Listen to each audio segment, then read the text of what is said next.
tudo bem? Eu me chamo Camila e hoje eu quero falar com você. Hoje estarei falando sobre a parábola do joio, que se encontra lá em Mateus capítulo 13, do versículo 24 ao versículo 30 e do versículo 36 ao versículo 43. Então, acompanhe essa leitura aí comigo, ok? Outra parábola lhe propôs, dizendo: O reino dos céus é semelhante a um homem que semeou boa semente no seu campo. Mas, enquanto os homens dormiam, veio o inimigo deles, semeou o joio no meio do trigo e retirou-se.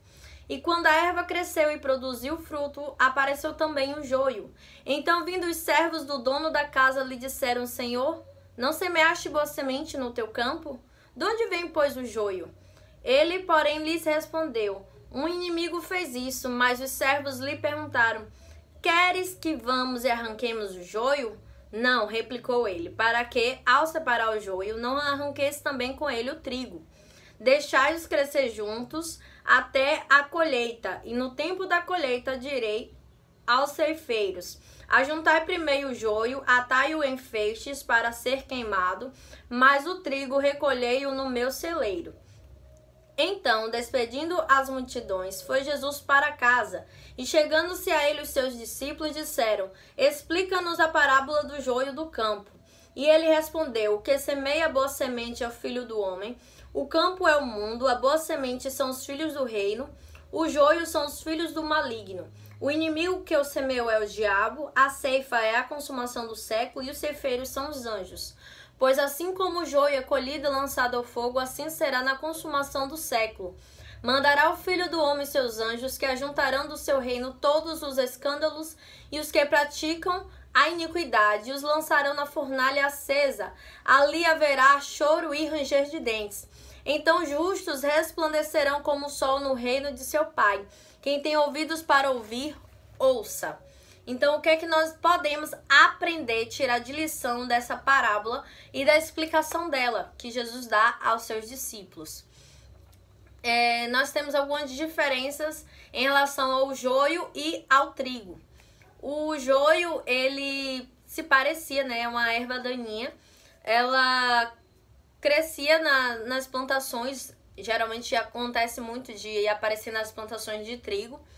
E quando ela está crescendo, ela fica muito parecida com o trigo. Então, só quem conhece mesmo sabe diferenciar uma da outra.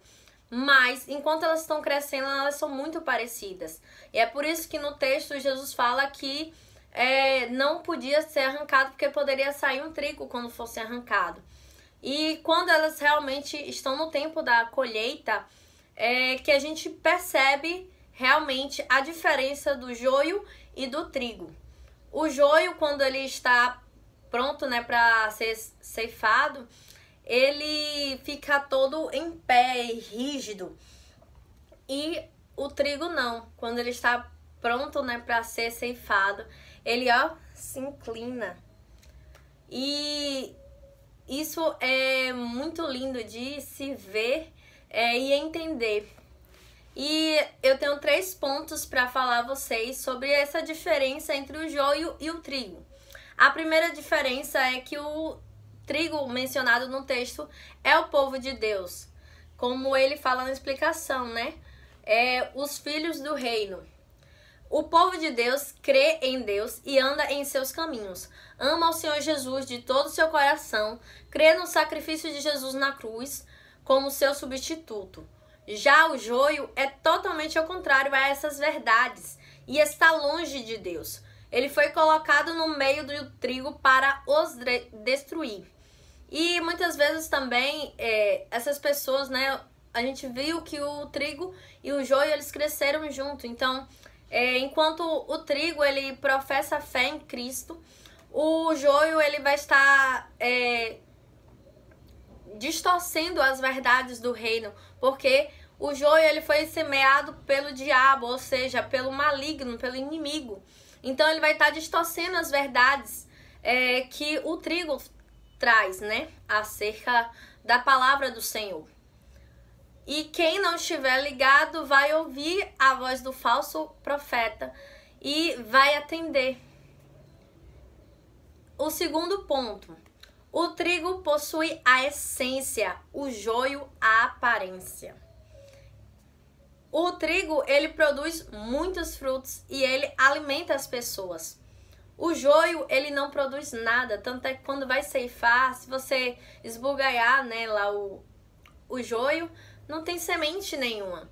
Mas se você fizer isso com o trigo, você vai ver as sementes lá nele, né? O joio, ele é inútil e se ingerido é como um veneno, ele é nocivo ao ser humano. O trigo, ele produz o quê? Ele produz o fruto qual? O fruto do Espírito, que é amor, alegria, paz, longanimidade, benignidade, bondade, fidelidade, mansidão e domínio próprio. Já o joio, ele produz o quê? Ele, como foi plantado pelo inimigo, então, quais os frutos que ele produz?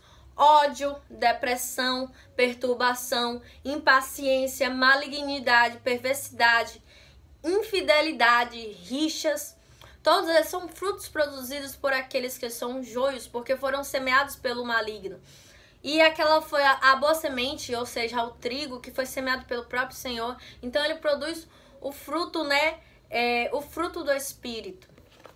E um terceiro ponto que eu quero tratar com vocês é que o trigo, ele será colocado no celeiro de Deus e o joio, ele será queimado no inferno. Lembra que no texto ele fala que deixa eles crescer junto até a colheita, e no tempo da colheita direi aos ceifeiros: ajuntai primeiro o joio, atai-o em feixes para que sejam queimados, mas o trigo recolhei no meu celeiro. Isso fala muito também sobre a questão do fim dos tempos, né? Quando o Senhor voltar para nos buscar, para levar a sua igreja, nós, naquele momento, ele vai diferenciar quem é trigo, que vai para o celeiro dele, e quem é joio. É Deus que faz essa distinção de quem é joio e quem é trigo. Não é o meu papel, não é o seu papel da gente dizer: ah, você vai e você não vai. A gente tem que denunciar o pecado, sim, para que as pessoas venham ver e deixar, se arrepender dos pecados delas e não voltar atrás e seguir em direção a Cristo. Quem separa, faz essa separação, é o Senhor Deus. Porque o joio e o trigo, eles são parecidos enquanto eles estão crescendo ali junto. Mas no tempo da colheita, quem sabe discernir se é joio ou se é trigo é o Senhor Jesus. Por quê? Porque ele sonda os nossos corações. Ele sabe quem é quem, ele sabe a intenção do nosso coração e ninguém foge do seu reto juízo. O trigo, ele é maleável, ele se curva com facilidade. O joio, ele é muito rígido e não se curva nunca. O lugar do trigo é no celeiro, o do joio é no fogo, pois não tem utilidade, faz mal, não produz nada. Muitas vezes o joio é plantado em nossas vidas e em nossas igrejas quando descuidamos, quando temos falta de disciplina, quando damos lugar ao espírito mundano, quando enfraquecemos moralmente e quando somos negligentes. Dessa maneira a gente acaba deixando que o joio tome conta das nossas vidas. E que essa parábola ela sirva realmente como reflexão naquele grande dia, quando o Senhor mandar os seus anjos fazer a colheita. Você vai ser aquele que vai ser colhido como um joio que vai para o lago do fogo, para aquela fornalha acesa, onde vai haver choro e ranger de dentes, ou você vai ser aquele que vai ser ceifado e vai estar no celeiro do Senhor. Eu espero que esse texto seja uma reflexão para a sua vida hoje. Você reflita aí com o Senhor, que o Espírito Santo venha lhe trazer a verdadeira revelação em que posição você se encontra hoje. Eu agradeço por você assistir esse vídeo até aqui. Curta bastante ele, comente aqui o que você achou interessante sobre essa palavra.